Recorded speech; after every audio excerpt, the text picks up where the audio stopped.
beauté frères et sœurs, dans le cadre toujours de la valorisation culturelle et du patriotisme économique. Aujourd'hui, je vais vous présenter une sœur et un frère qui ont créé une marque qui valorise un outil important de notre culture, qui est les tocs en fait. Je pense que beaucoup de gens connaissent les fameuses tocs qui étaient portées par Mobutu Sese Seko. Et beaucoup de gens ne connaissent pas en fait l'histoire de ces tocs-là. Et il y a une famille congolaise, comme je l'ai dit, qui ont décidé en fait de créer une marque dans ce sens-là pour mettre en avant une partie de notre culture. Et par rapport à ça, je vais vous présenter la sœur qui est en face de moi, qui est là, qui est la créatrice de la marque Titina, qui est une marque d'accessoires, mode, culturelle et aussi, si on peut dire, identitaire. Voilà. Identitaire, très identitaire. Donc, est-ce que tu peux te présenter Kéla? Alors bonjour, je m'appelle Kéla, je suis d'origine congolaise et je suis la créatrice de la marque Titina, Batok. Donc comme vous pouvez le voir, on a nos chapeaux et on avait créé cette marque pour un retour à l'identité congolaise.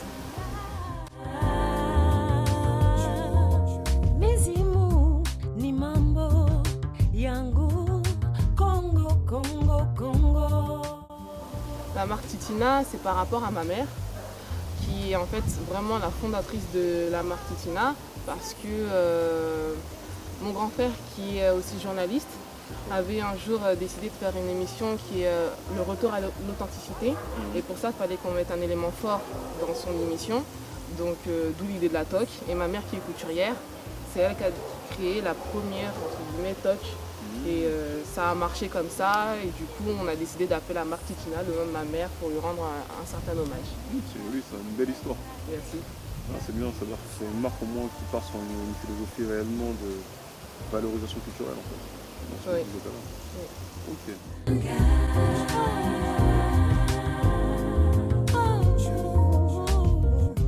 Ben, on a une page Facebook, Titina Batok. On me contacte souvent par cet intermédiaire-là.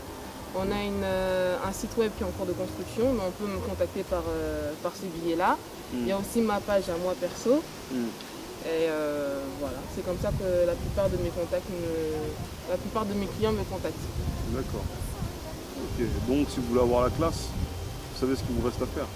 Ouais, Hein, voilà. on donnera un peu tes coordonnées à la fin, je pense. Il n'y a pas de souci. Comme ça, les gens, s'ils veulent réellement s'accaparer d'une de tes tocs, ils auront au moins le moyen pour les avoir. C'est D'accord. important. Je te remercie beaucoup Kéla pour ces indications De rien. et j'espère qu'il y aura une bonne continuité avec ta marque. Et je crois qu'on va continuer avec le directeur de la communication de votre marque Exactement. et qui va un peu expliquer l'histoire un peu de ces tocs-là, qu'on sache. Ok, merci à toi. Kéla.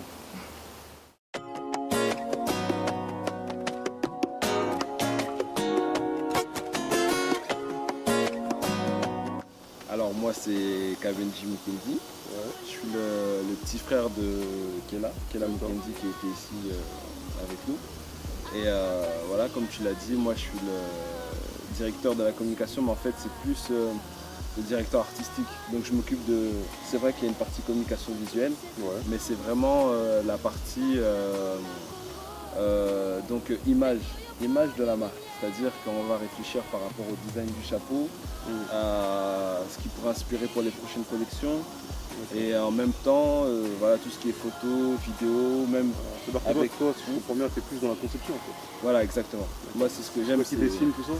Voilà, concevoir, voilà. On a une équipe de couturiers. Ouais.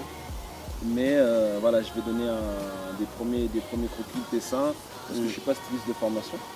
Mais voilà, on se comprend et c'est cette idée-là qu'on va suivre et on donne ça aux couturiers. Et puis on est une équipe qui partage assez bien les idées, quoi. On s'entend bien. C'est bien ça. Voilà. Dis-moi, je vais te poser une question. Ouais. Parce que tu sais, il y a un gros amalgame qui se fait souvent dans la communauté africaine et congolaise en général. C'est quoi, par exemple, on met ce genre de toque, un léopard? Ouais, un léopard. Tu sais à quoi ça fait penser? Attends, est-ce que je vais le mettre quand je suis en mode comme ça là? Ouais. Tu sais à quoi ça fait penser? Ah, ça me fait penser à... non, tout le monde le sait, ça fait penser à Mobutu, c'est Seko. Et ouais, le président qui a été président au Congo lorsque ça s'appelait Zaïre, effectivement. Donc voilà, ouais, c'est vrai, ça me fait penser à lui. Non, mais est-ce que tu penses pas que les gens qui vont peut-être vouloir acheter les tocs, parce qu'il y a une partie de la population qui a été traumatisée par effectivement, le pouvoir de Mobutu, est-ce que vous n'avez pas peur en fait que ça fasse amalgame et que les gens pensent que c'est une représentation peut-être, ou c'est peut-être des gens qui sont nostalgiques de la période de Mobutu et du Zaïre?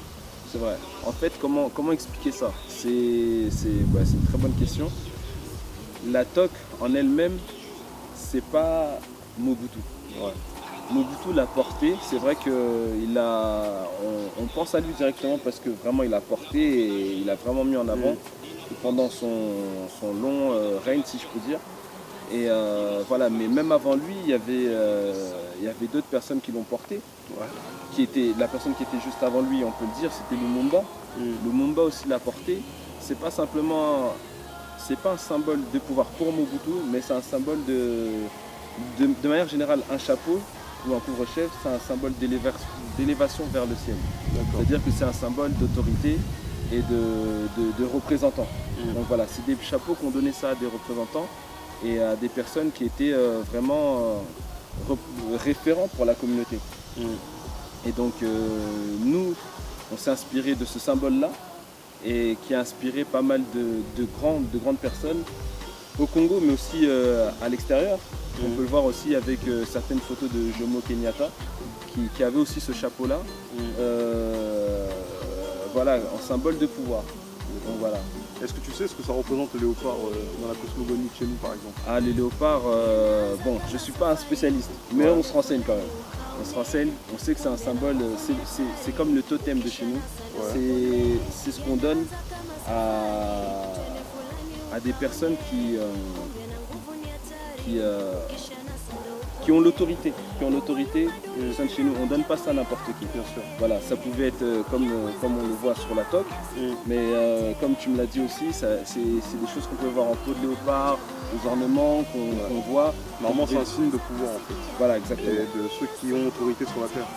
Exactement. Normalement, c'est ça la conception du léopard. De toute façon, peut-être que je vais même rajouter un truc par rapport à ce que tu dis. Parce que les gens ne savent pas en fait, beaucoup de personnes ne savent pas plutôt.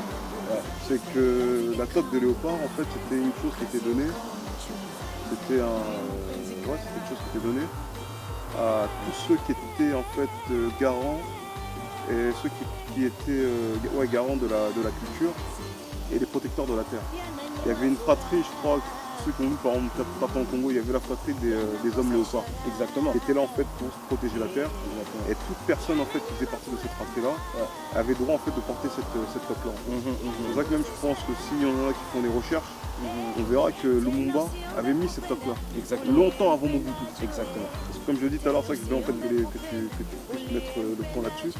Pour pas que ça fasse amalgame. Parce que directement beaucoup de gens pensent que c'est une chose qui appartenait à Mobutu alors que Mobutu a été la personne qui a fait peut-être le plus connaître la toque léopard.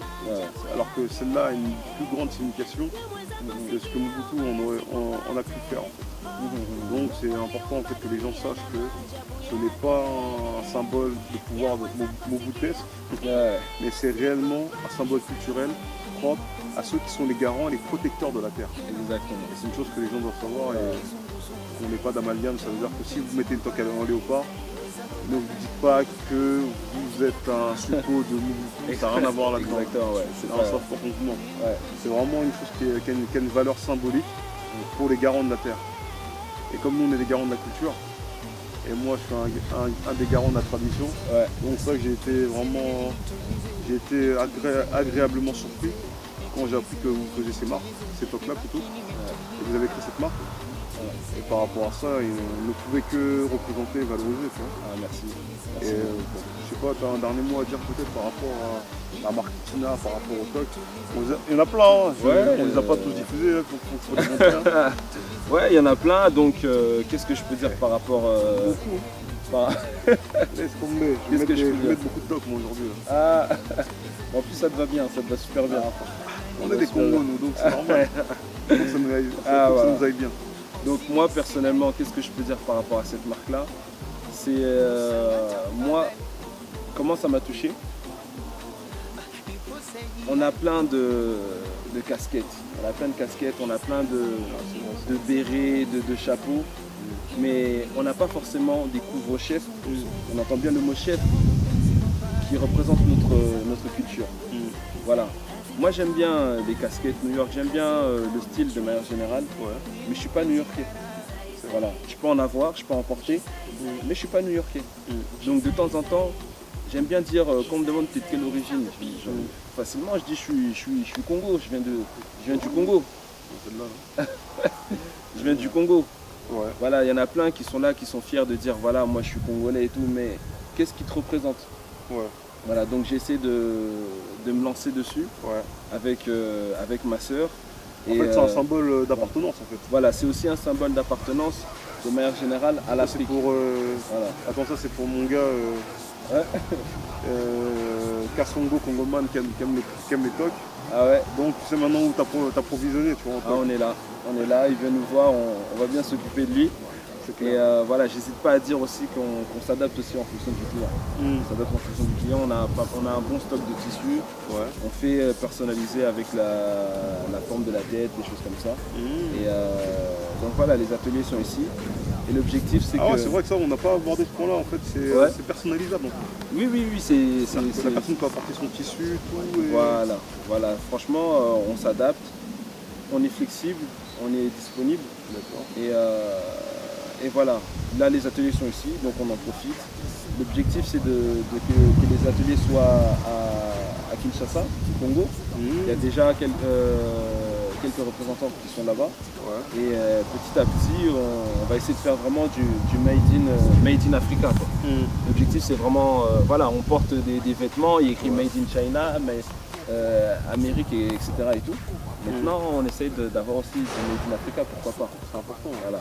Et ça veut dire que pour l'instant, les casquettes, à part si par exemple on veut les avoir, on fait comment en fait? Est-ce qu'il y a des boutiques qui les distribuent ou c'est comment? Alors oui, effectivement, là on s'est beaucoup plus focalisé sur le e-marketing, donc c'est-à-dire que c'est de la vente sur internet. Comme elle a dit ma soeur, il y a le Facebook, il y a le site internet, il y a ses adresses mail. Il n'y a pas de boutique physique en fait. Si, il y a une boutique physique qui est en ce moment à Châtelet. La boutique de mon frère qui gère Soul Brothers. Ah, mais c'est mon gars ça. Voilà, donc on est ensemble, on essaie de faire tourner les affaires dans la communauté. Et en plus, le nom de sa boutique porte très bien son nom, c'est Soul Brothers. Donc voilà, vous pouvez aller là-bas et vous procurer ce qu'il y a là-bas. Et voilà, on fonctionne souvent ensemble. Et voilà, Châtelet, c'est accessible facilement. Erreur A, dès que vous sortez du forum, c'est la première rue, Soul Brothers. Et voilà. D'accord. Non, franchement, j'espère, moi je vous souhaite beaucoup de courage et surtout beaucoup de réussite. Merci beaucoup. Dans cette entreprise réalisée. Cette marque-là, en fait, elle était fondée ou créée en quelle année? Alors, officiellement, ça a été le premier croquis a été fait en 2013. 2013 et on a sorti la marque en 2014. Ah ouais, c'est tout récent en fait. C'est tout récent, mais ça a bien tourné. Ça a bien tourné, on nous a invités à la foire africaine, à la foire de Paris aussi. On est parti pour l'Afro Pop Store à Lille. Là, il y a une autre association qui s'appelle Wawalasso qui va faire l'Afro Dandy. Elle va mettre la toque en produit phare. Ma soeur a fait la Fashion Week à Londres, non, l'African Fashion Week à Londres, et voilà qu'on a pas mal de dates, ça vient de sortir mais ça tourne très bien. Voilà. Non, c'est bien, vous êtes actifs. C'est ce qu'on a besoin. On essaye et on fait. Et qu'est-ce que tu pourrais donner comme conseil par exemple pour des jeunes Congolais ou des jeunes Africains qui aimeraient aussi se lancer dans ce genre d'initiative? Alors moi je pense que il faut pas hésiter. Il faut pas hésiter, c'est une bonne aventure. Il faut le voir comme une aventure. Il ne faut pas le voir avec des charges, des choses comme ça. Et je pense que c'est vraiment la période où il faut se lancer. Les institutions qu'on a connues, que nos parents ont connues, commencent à vieillir comme toute personne. On vieillit tous. Et il faut un renouvellement. Nous on arrive avec des tocs. D'autres frères qui sont, je ne sais pas, s'ils sont conseillers dans dans le monde financier, Ouais. s'ils sont dans l'immobilier, il faut qu'ils pensent à créer leur propre argent en fait.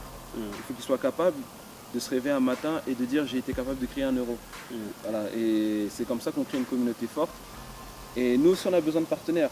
Demain, ces personnes-là, s'ils réussissent, ça peut être des sponsors, on s'échange les services et on crée une communauté forte. Et je pense que c'est vraiment la bonne période où il faut se lancer. Voilà. Les Africains, notre communauté commence à consommer afro. Donc Beaucoup, hein. s'ils se lancent dans un business, ils auront beaucoup de clients. Parce qu'on espère que dans tout ce qu'on est en train de faire, comme tu l'as dit, hein, moi je suis dans la valorisation culturelle, et je suis aussi beaucoup dans le patriotisme économique. Donc en fait j'aime bien mettre en avant des idées comme ça, des frères et des sœurs. Parce que je sais que les initiatives entrepreneuriales dans la communauté ne sont pas légion, tu vois. Ouais. Et par rapport à ça, dès qu'il y a une bonne démarche, surtout celle-là, parce que c'est pas commun non plus de voir des gens qui font des coques léopards. Parce que je sais qu'à une certaine époque, nous autres Africains avions un peu honte de nos cultures, tu vois. C'est vrai, c'est pas faux. Aujourd'hui, tu vois, il commence à avoir de plus en plus la culture entre guillemets congolaise qui est mise en avant. Aujourd'hui, on voit que l'idéologie un peu des sapeurs, même si elle a fait beaucoup de mal dans la communauté, elle commence à être trop valorisée dans la communauté. Tu vois. C'est-à-dire que d'un côté c'est bien parce que vous créez d'un côté, vous donnez des accessoires aux sapeurs. C'est-à-dire que les sapeurs de demain, au lieu qu'ils aillent acheter leurs accessoires chez les grandes marques, bah, ils viendront chez les grandes marques de chez nous. Exactement. Au lieu à chaque fois d'enrichir toujours les mêmes. Voilà. Tu vois un peu, on est dans cette optique-là. Donc ça que moi je demande, j'exhorte tout le monde à venir, soit faire un tour sur votre Facebook, c'est Titina Batok, Titina Batok, exactement. sur Face, à regarder ce que vous faites. Pour ceux qui n'ont pas Facebook, bon, malheureusement, on devra attendre que le site internet se voit le jour. Tant qu'elle n'a pas vu le jour, ce sera un peu difficile. Et nous, on va garder toujours contact et on va suivre un peu l'actualité de tout ce que vous faisiez. Et bah, dans la démarche, hein, je vous dis bravo. Merci beaucoup. Et j'espère que l'affaire fonctionnera. Merci, ça, merci. C'est une parole de Mouloud. Ah, on accepte. Merci beaucoup. Non, franchement, merci. Merci, un grand merci à toi pour ta présence. En tout cas, ça nous booste et franchement, ça nous donne le courage de toujours continuer, s'améliorer, d'être constant sur un long terme. Et on va essayer de rendre honneur aux personnes qui nous soutiennent. Ngeta, comme on dit. Tondo. Et je vous dis à très bientôt pour un prochain épisode ou une autre valorisation culturelle. Si vous avez votre marque, vous nous contactez. Vous avez notre Facebook en inbox, JCK Jeunesse Consciente Congolaise. Et on viendra pour valoriser vos produits ou autres. Super. Merci à vous. Merci. À la prochaine.